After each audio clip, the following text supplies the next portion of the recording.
Naramdaman mo na ba minsan yung matinding pagod na gigisingin ka pa lang ng alarm mo, pero pagod ka na agad? Oo, yung tipong pagmulat pa lang ng mata, Nakaharap ka na agad sa screen? totoo yan. Wala pang almusal, nagkokonsumo na agad ng impormasyon. Di ba? Nag-i-scroll ka sa daan-daang opinyon, pinapamood mo yung mga maingay na balita.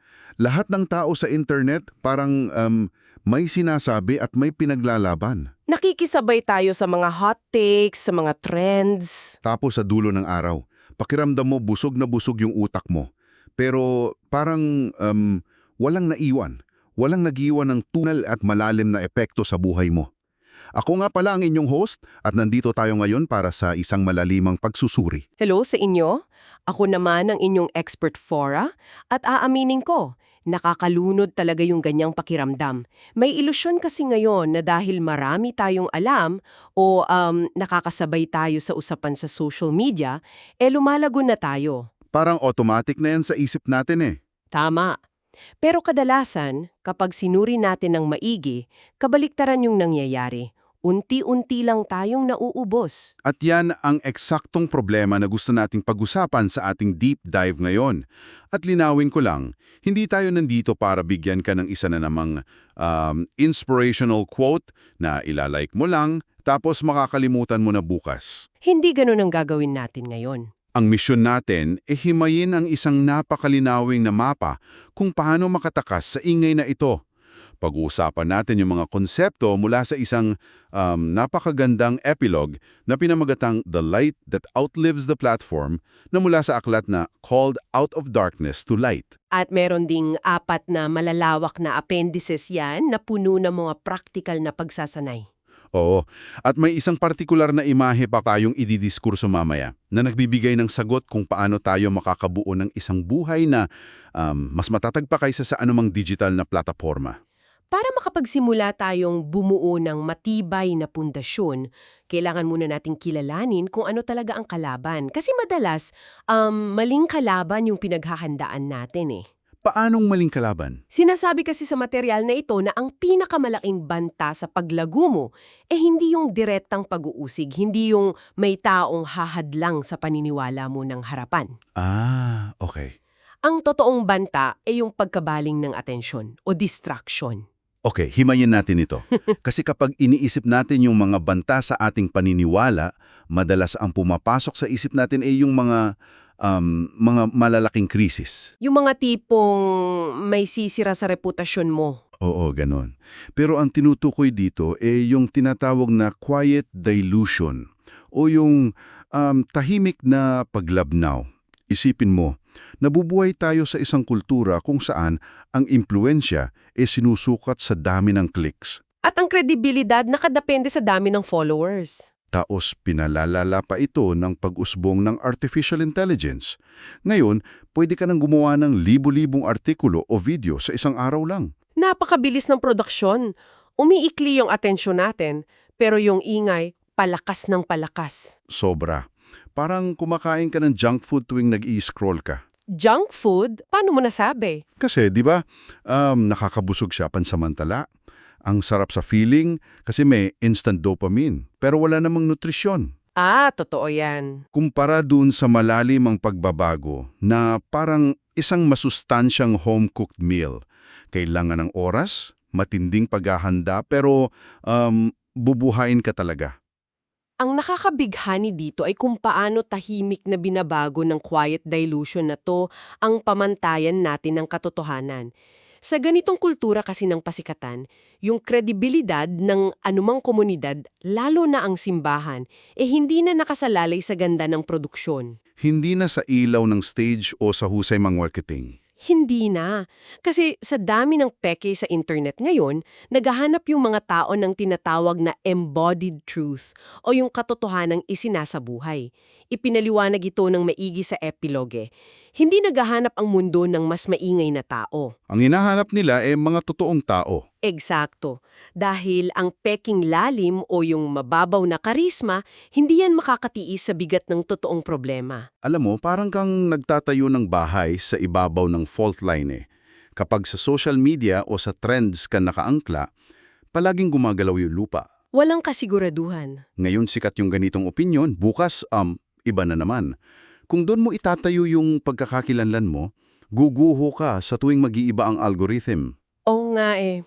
Samantalang yung embodied truth na pinag-uusapan natin, yun yung pagtatayo ng bahay sa ibabaw ng matigas na bato o bedrock. Kailangan ng oras yan, mahirap pukayin, matrabaho yung pagbuhos ng semento, pero kapag lumindol, Nakatayo pa rin yung bahay mo. ganun dapat. Napakagandang paghahambing yan.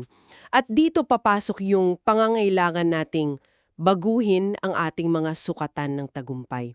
Kung ang dating batayan natin pagiging sikat o yung pagiging laging abala para makita ng iba, kailangan na nating palitan yan. Kaya paano na yung bagong batayan? Ayon sa mga pinag-aaralan natin ngayon, ang tunay na tagumpay wala sa pagkilala ng publiko at lalong wala sa matinding emosyon o hype.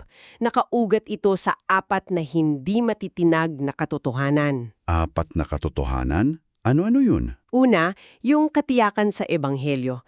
Pangalawa, yung pagkakakilanlan o identity na nakapirma kay Kristo. Pangatlo, yung pormasyon sa pamamagitan ng disiplina. At pang-apat, misyon sa pamamagitan ng matapang na pagsinod. Kaya ano nga ba ang ibig sabihin ng lahat ng ito? Kasi madaling pakinggan yan pero paano ba ito nagiging proteksyon laban sa ingay na pinag-usapan natin kanina? Bigyan kita ng halimbawa. Dun sa una, yung katiyakan sa ebanghelyo. Isipin mo kapag nakaranas ka ng cancel culture online. Ay naku, nakakatakot yan. Sobra. Pakiramdam mo, galit sa'yo ang buong mundo, di ba? Pero yung katiyakan na yon ang magsasabi sa'yo na hindi ang opinyon ng internet ang huling husgado sa halaga mo. Gets ko. Nakakagaan ng loob yun. Tapos, konektado yan sa pangalawa yung identity. Kung ang pagkakakilanlan mo nakadepende sa trabaho mo o sa dami ng likes mo, Guguho ang mundo mo kapag nawala yun. tama. Pero kapag nakapirme ang identity mo sa mas mataas na katotohanan, nagiging malaya ka. Hindi ka naalipin ng opinyon ng iba. Ang layunin ng buong prosesong ito mailipap ang pamumuhay natin mula sa pagiging transactional patungo sa pagiging transformational. Hindi tayo gumagawa ng mabuti para may kapalit, kundi dahil yun na yung likas na pagkatao natin. Ganun na nga. Teka, gusto kong mag-pushback ng konti dyan ha. Kasi sabi natin kanina, ang hinahanap ng tao katotohanang isinasabuhay o embodied truth. Oo. Pero, di ba yung isinasabuhay, nangangahulugan din na marami kang ginagawa? Gumagawa ka ng mga proyekto, tumutulong ka sa komunidad, nag-o-organize ka ng mga events. Saan natin ilalagay yung linya sa pagitan ng paggawa ng mabuti at ng pagiging performance-based? Magandang punto yan. Kasi paano natin malalaman na hindi na lang pala tayo nagpapabida? Nagdadala ito ng isang mahalagang katanungan at saktong-sakto yan sa pinag-uusapan doon sa unang bahagi ng mga appendices ng libro natin. Anong sinasabi ron? Hinahamon doon yung mga leader at individual na suriin ang kanilang trajectory o direksyon kaysa sa kanilang activity level o dami ng ginagawa. Nakakapagod talaga kung ang batayan ng halaga mo kung gaano karami yung naibibigay mo. Ubus ka talaga dyan. Ang pagkakaiba kasi dyan yung motivasyon mo. Yung performance-based na buhay, transactional yan. Parang gagawa ako ng maraming aktibidad para tanggapin ako ng Diyos at ng tao. Kailangan may kapalit na approval. Pero yung brace-centered na buhay, kabaliktaran. Tanggap na ako, kaya ako gumagawa ng may kagalakan. Kapag activity level lang kasi yung tiningnan mo, mabilis kang ma-burnout. Napakalaking pagkakaiba nga nun. Dahil kung identity mo na yung gumagalaw, hindi mo na kailangang patunayan ang sarili mo Kahit konti lang yung ginagawa mo sa isang araw, basta nasa tamang trajectory ka. Mas makabuluhan yun kaysa sa sobrang daming ginagawa pero para lang sa atensyon. Totoo yan. Ngunit, hindi naman ito nangyayari sa pamamagitan lang ng pagbabago ng pananaw. Dito nagiging mabigat yung mensahe ng material natin. Sinasabi nito, hindi sapat ang inspirasyon lang, kailangan ng implementasyon. Hindi lang pangarap, dapat may estratehiya. Ang teorya ng walang aksyon, isa lamang inspirasyong walang saysay. Eksakto! Dito, ito nagiging sobrang interesante para sa akin. Kasi kadalasan kapag pinag-uusapan ng buhay espiritual o personal na paglago, ang daming nakasandal lang sa feelings. Puro pakiramdam lang. 'Di ba? Kung feel kong magdasal, edi magdadasal ako. Kung feel kong maging mabait ngayon, magiging mabait ako. Pero doon sa mga appendixes na kasama sa sanggunian natin, naglatag sila ng napakakongkretong sistema. Mga practical na hakbang talaga. Oo, habang binabasa ko yung actionable to-do list framework nila, napaisip ako, parang parang nasa opisina. Oo, parang project management tool ito sa isang korporasyon ha. May capture, clarify, organize, review, tapos act. Medyo napataas yung kilay ko roon. Bakit naman? Hindi ba delikado na baka ipinasok lang natin yung corporate hustle culture sa buhay espiritual natin? Paano ba ito naiba sa paggawa lang ng isa na namang to-do list na lalo lang magbibigay sa atin ng stress? Kung iko-connecta natin ito sa mas malaking larawan, maiintindihan natin kung bakit kailangan ng ganitong struktura. Ang layunin ng sistemang ito hindi para paramihin yung gagawin mo. Hindi para laging busy. Hindi. Ito para bawasan ng cognitive load o yung bigat sa isip mo. Tinatawag nila itong mental bandwidth audit. Mental bandwidth audit. Paano yun? Sa halip na palutang-lutang lang sa isip mo yung mga dapat mong baguhin o gawin na siya namang nagdudulot ng anxiety sa'yo, isusulat mo ito. Yun yung capture. Pagkatapos, lilinawin o clarify. May halimbawa ba tayo dyan? Halimbawa, imbes na ang nasa isip mo kailangan kong maging mas mabuting kaibigan, Napakalabo niyan na. Nakakakonsensya pa minsan kapag hindi mo nagawa. 'di ba? Kaya gagawin mo siyang mas malinaw. Halimbawa, kakausap po at hihingi ako ng tawad kay Marco ngayong alas 5 ng hapon. Kasi kapag malabo ang layunin, walang nangyayari. Pero kapag sinabi mong alas 5 ng hapon, nagiging hakbang na siya. Tumpak! Ang paglalagay ng sistema o disiplina hindi para sakalin ka sa mga patakaran. Ito ay para palayain yung isip mo mula sa pag-aalala para magkaroon ka ng espasyo para sa tunay at malalim na pakikipag-ugnayan. May sense nga. Tingnan natin yung isa pang tool, yung lies versus truth chart mula sa Appendix 2. Oo, napakaganda niyan. Sa chart na yan, hindi mo lang basta iniisip na, ay mali yung iniisip ko.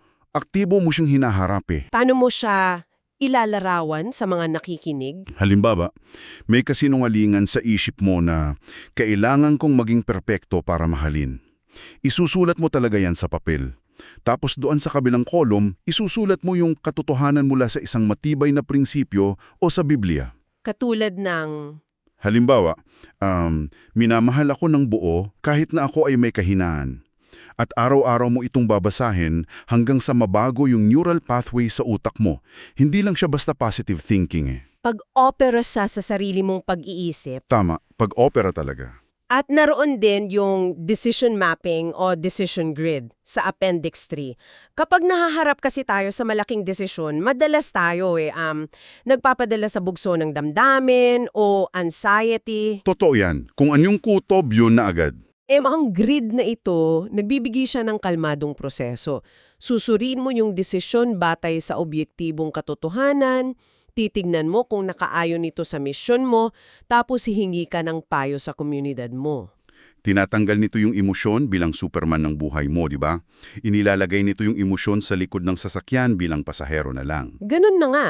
Isa pang pumukaw sa atensyon ko dyan ay yung tinatawag nilang evangelism rhythm o yung paraan kung paano mo ibinabahagi yung paniniwala mo sa iba. Bakit pumukaw sa attention mo? Kasi sa internet ngayon, ang default natin ay makipagtalo.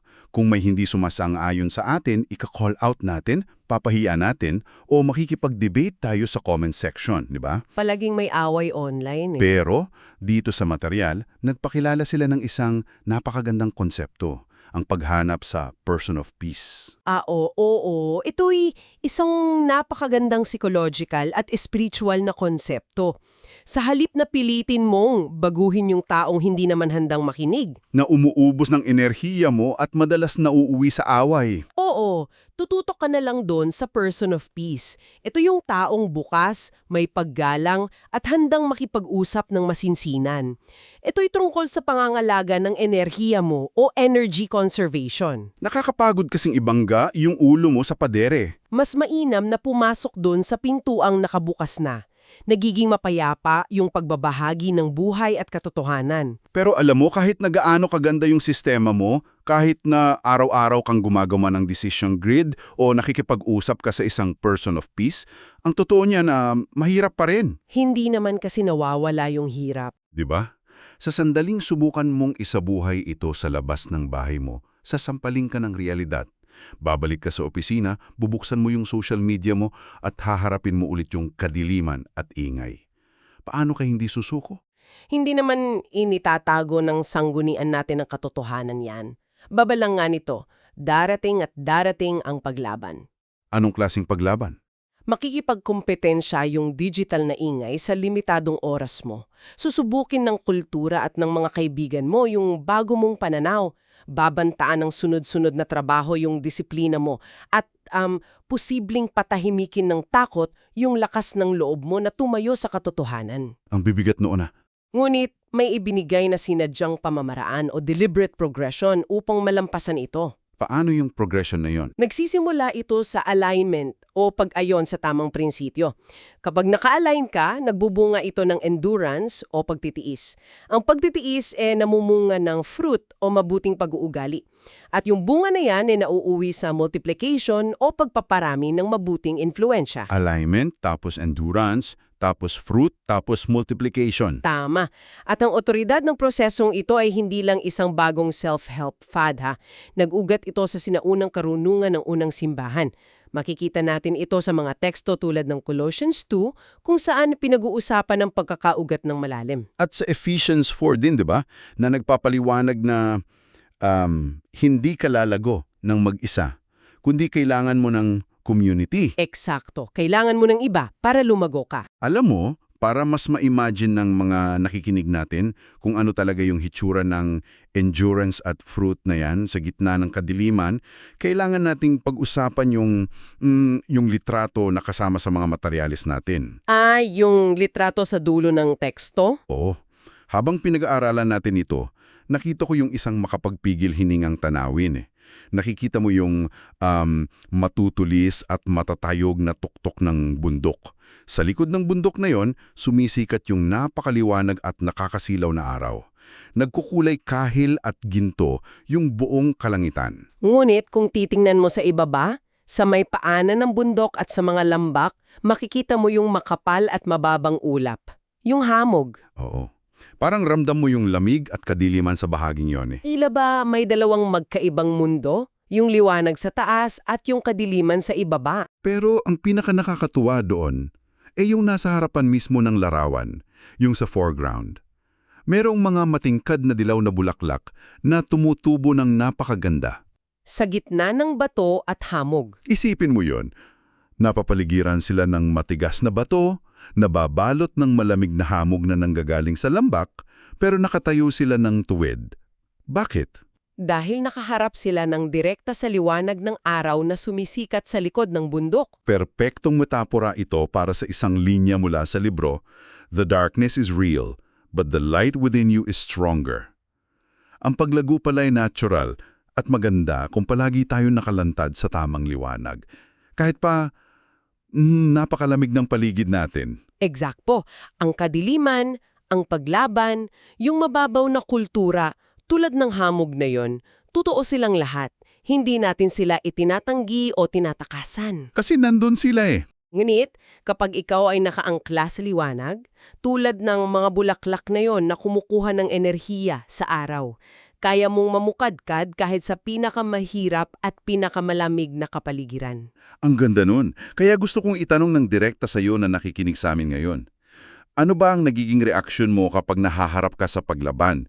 Kapag sobrang stress ka sa trabaho o kapag natanggap ka ng kritisismo online, umaatras ka ba at nagpapakain sa hamog?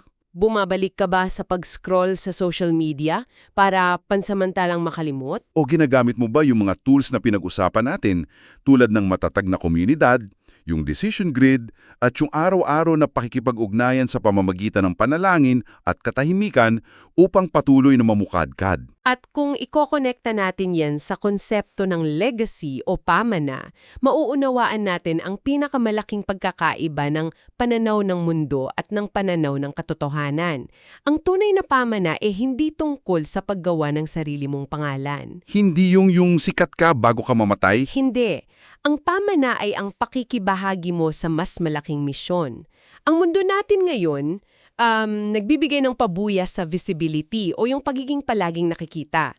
Gusto ng mundo na palagi kang may post, palagi kang nag-iingay. Ingay para lang mapansin. Pero ang pinakamataas na uri ng tagumpay ay nakikita sa faithfulness o katapatan. Katapatang gawin ang tama kahit walang nakatingin, katapatang palitan yung kasinungalingan ng katotohanan araw-araw kahit walang pumapalakpak sa'yo. Visibility versus faithfulness. Napakalinaw ng kaibahan. Upang ibuod ng lahat ng malalim na konseptong pinag-usapan natin ngayon, inilabas tayo mula sa kadiliman, tulad ng pamagat ng aklat, hindi para lang tumayo sa malayo, magmasid sa liwanag at sabihing, "Wow, ang ganda naman nun." Inilabas tayo para tanggapin yung liwanag na yon at ipalaganap ito sa iba. Para maging katulad ng mga dilaw na bulaklak na nagdadala ng kulay sa malamig na lambak. Kaya huwag nating gawing isa na namang simpleng listahan ng impormasyon ng paglalakbay na ito. Huwag mong i-archive ang mga prinsipyong ito sa utak mo na parang lumang file sa computer na hindi mo nabubuksan ulit. Sinasabi ng kultura na ang tagumpay ay nasusukat sa pamamagitan ng pag-ipon o accumulation. Mas maraming pera, mas maraming followers, mas maraming nakonsumong impormasyon. Pero iba sa pananaw ng katotohanan. Ang tunay na tagumpay ay sinusukat sa pamamagitan ng pagpaparami o multiplication. Paano mo itinuturo sa iba yung natutunan mo? Paano mo na ipapasa ang kapayapaan sa gitna ng ingay? Kaya bago ka magpatuloy sa pag-scroll sa phone mo pagkatapos ng deep dive natin, bago ka humanap ng bagong artikulo o maghanap ng bagong impormasyong kokonsumuhin para lang maramdaman mong productive ka, itanong mo sa sarili mo ito. Meron bang isang simpleng hakbang ng pagsunod? Marahil, isang baliit na bagay na matagal na dapat mong ginawa, pero patuloy mong ipinagpapaliban dahil hinihintay mo yung mas convenient na panahon. Paano kung ang susi sa susunod na antas ng iyong paglago at lalim hindi yung pagkatuto ng isang bagong bagay, kundi ang tuluyang pagsasabuhay ng kung ano ang alam mo na? Iyan ang mapanghamong kaisipan na iiwan namin sa iyo ngayon. Huwag kang matakot sa proseso at huwag kang magpadala sa ingay ng mundo. Maraming salamat sa pagsama sa aming malalimang talakayan. Hanggang sa muli.